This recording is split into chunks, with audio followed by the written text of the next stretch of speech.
CM Punk, Drew McIntyre, on a journey to hell.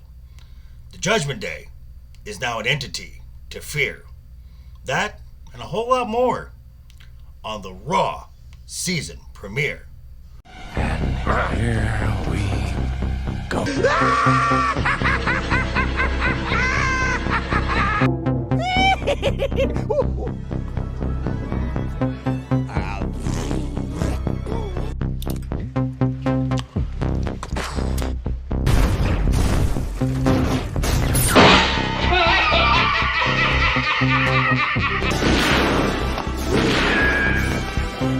Is like gravity.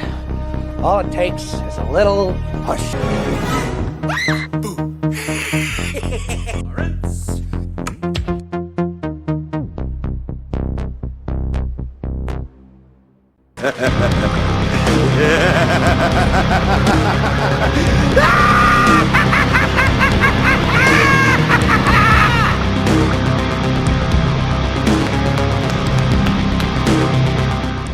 What's up, guys? How you doing? Welcome back to the channel. Glad you stopped by. And if you're brand new, welcome. Grab a seat and stay a while. But hey, do me a couple favors first. Go down and hit that subscribe button.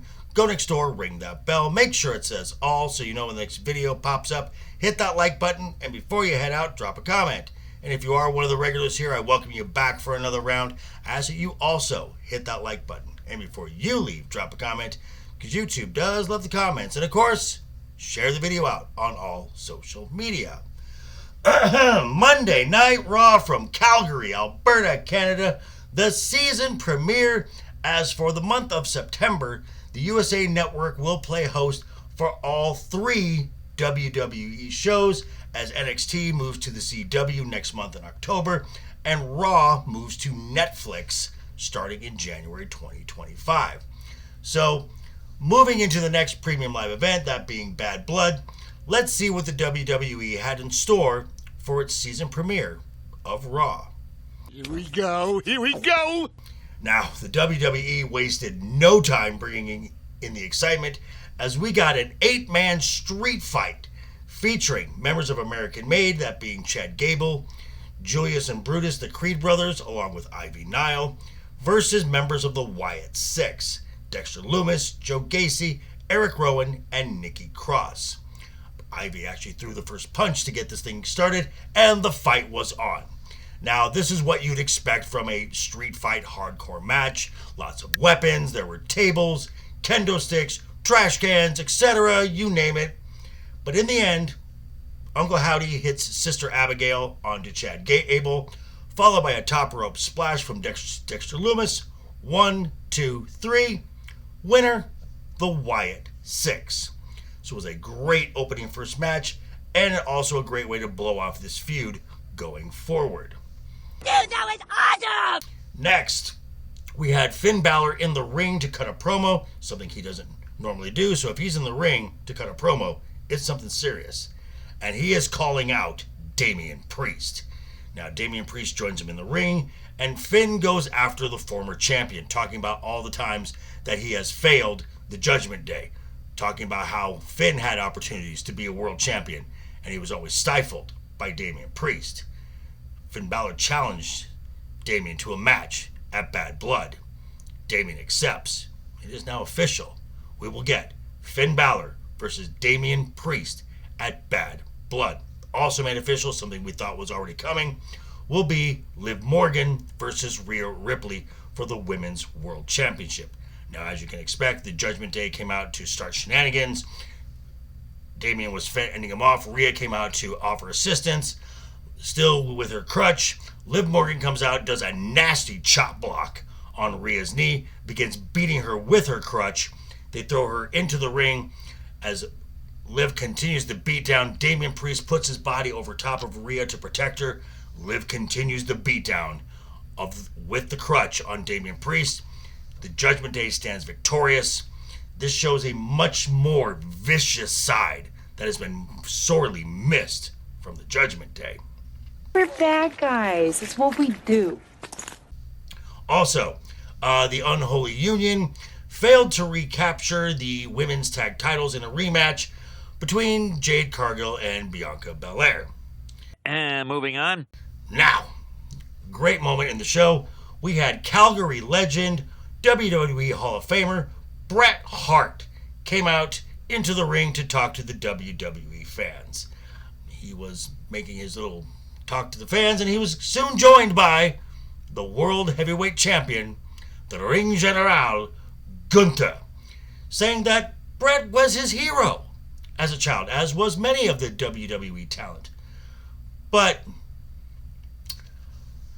as Bret's famous catchphrase is, best there is, best there was, best there ever will be, Gunther said, best there was, yes, but best there is and best there ever will be, that now belongs to the Ring General. Soon after this, Sami Zayn came into the ring to reissue his challenge to Gunther for the World Heavyweight Championship. Gunther promptly said no. Bret Hart called him a coward, and the two, Sami Zayn and Gunther, battled outside the ring until they were separated by officials. However, the best part of this segment is when Gunther was saying that Bret was his second favorite. Said he was his second. So Gunther tells Bret Hart in Calgary that his actual favorite wrestler of all time was Bill Goldberg. He is such a prick. I love it. And speaking of pricks, Dominic Mysterio had a match where he faced off with Dragon Lee. This match went kind of as expected. Judgment Day members and members of the LWO got involved. Now, while the referee was distracted, Liv Morgan snuck into the ring and again hits that nasty chop block, taking out the knee of Dragon Lee. Dom hits the 619, followed by a frog splash, and Dominic, with help from the Women's World Champion, picks up a win. Now, we did have one more match in the women's for the women this night, as the Pure Fusion Collective, God, that is a horrible name, had a match against Zelina Vega, Lyra Valkyria, and a mystery partner. Mystery partner in Calgary. Couldn't be the obvious, could it? It was, to the surprise of no one, it was Natalya. Now, the match itself, nothing really exciting, but it ended on a kind of a cool note with the baby faces from left to right here honoring some Canada legends, as Zelina Vega locked in the Walls of Jericho, Natalya obviously locked in the Hart family sharpshooter, and Lyra Valkyria locking in Lance Storm's half crab, honoring, like I said, Canadian greats and getting the tap out victory. Well done. Well done. Drew McIntyre, yeah, he came to the ring too, heralded by chants of CM Punk. Now, he continued to maintain that after last week, Punk is done. He's over. Finished. He's rid the WWE of the cancer that is CM Punk. And he turns his attention to his good friend who's doing color commentary, Wade, and starts spitting shade at Wade. Wade gets up.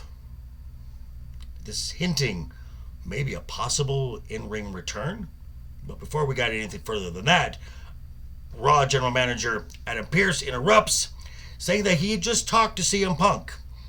CM Punk is not done. The WWE fans are not done. But this feud needs to be done.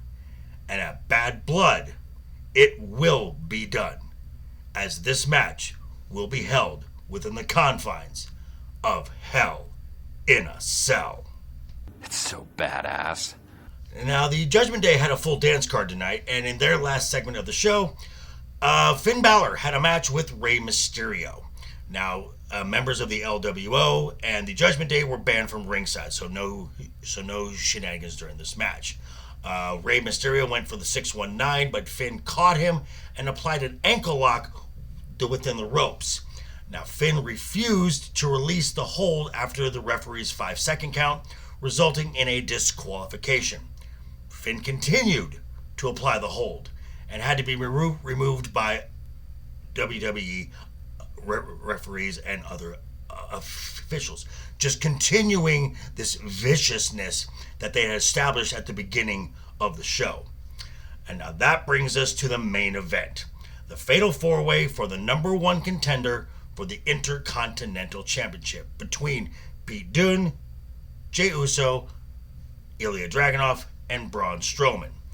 Now, once Braun Strowman began throwing his weight around and his size around, the question comes up, how do you stop a monster? And the answer is, with another monster.